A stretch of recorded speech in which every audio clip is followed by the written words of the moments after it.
I've got my Flybear J35 EDF jet that's been converted to a pusher motor and prop. Alright, let's see how this project is going to turn out. Ready? Launching.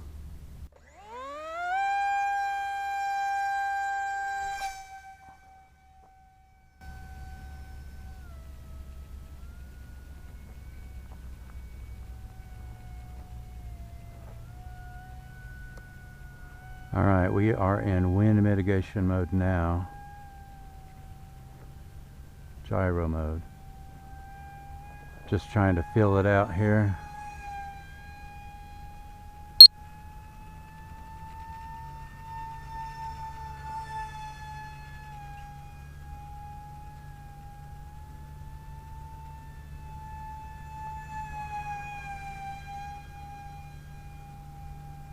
Quite a bit different than the EDF version, huh? Oh, nice roll rate. Quick.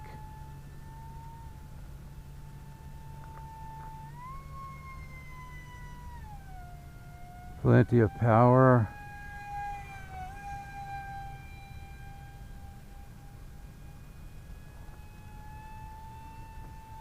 Try it, roll to the right. Looks good. Back up the throttle a little bit.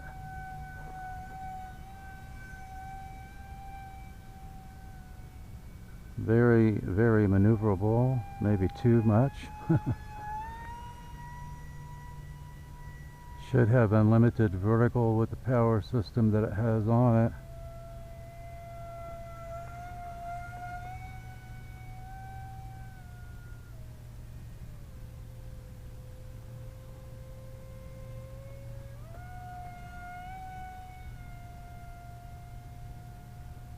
Quite a bit heavier than it was stock, but it still feels really light on the wings.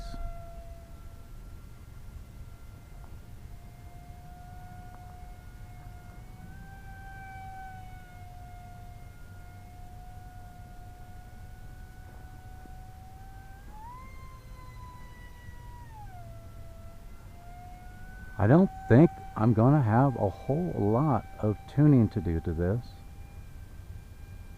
The balance feels pretty good.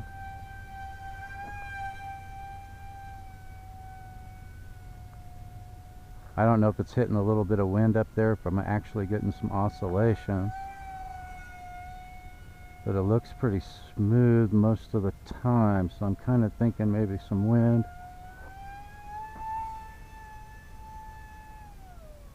Handles really, really well. I knew this was going to be a really good airframe for a conversion. And I think I'm right. I think it's a really, really good airframe.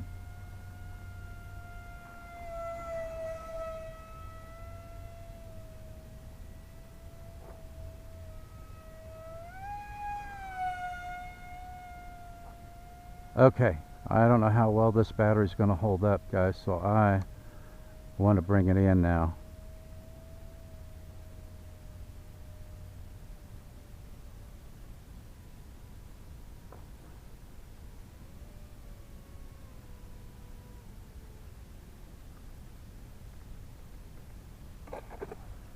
Whoa, right through the ditches.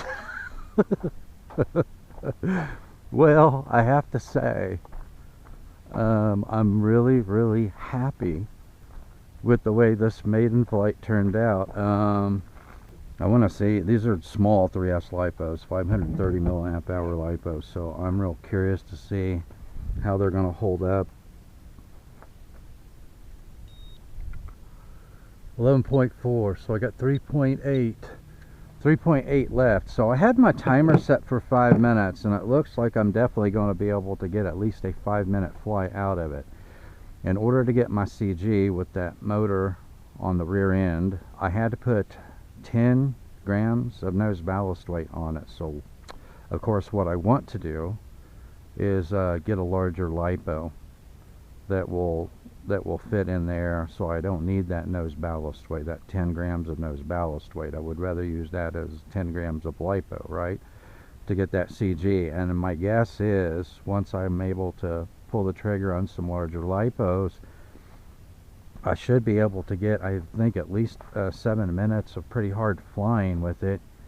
Now the reason that I decided to put a pusher motor and prop on this plane rather than the EDF unit that I ordered was because they had that stock EDF unit glued in there so well.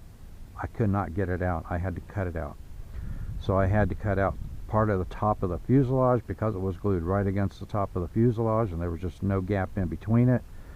I couldn't get it loose from it, and I had to cut out part of the bottom of the fuselage to get the old EDF unit out. And the EDF unit that I ordered to replace it was about 16 grams heavier, and to be able to get the CG with that much heavier EDF unit in it, I just didn't think I was going to be able to do it, not without making the plane too heavy. So I had to change gears and put a pusher motor and prop on it rather than the EDF. I am going to be using that EDF unit for either a conversion or a DIY project if I can get to that before the end of the year. But it's a nice little 40 millimeter EDF unit that's rated for, it says it will put out 350 grams of thrust on a 3S, pulling 15 amps, and 500 grams of thrust on a 4S. It's rated for 3S and 4S, pulling 20 amps. So I'm sure I can find something to put that unit in, and I will. But I'll have links to that EDF unit in the show notes in case you guys are interested in it, because it looks like a pretty high quality 40 millimeter EDF unit, and it was fairly inexpensive too. So anyway, I am going to continue to put some flights on this and continue to tune it out to get it handling exactly the way I want it. Although I have to say, for a maiden flight, this handled exceptionally well. You never know how these kind of projects are going to turn out until you release it, right? Until you launch it the first time. So I'm really happy with what I saw. It's got enough power that it has unlimited vertical. Anyway, that's a wrap on this episode. Stay tuned, and I'll see you next time in the Tinkerz Lab.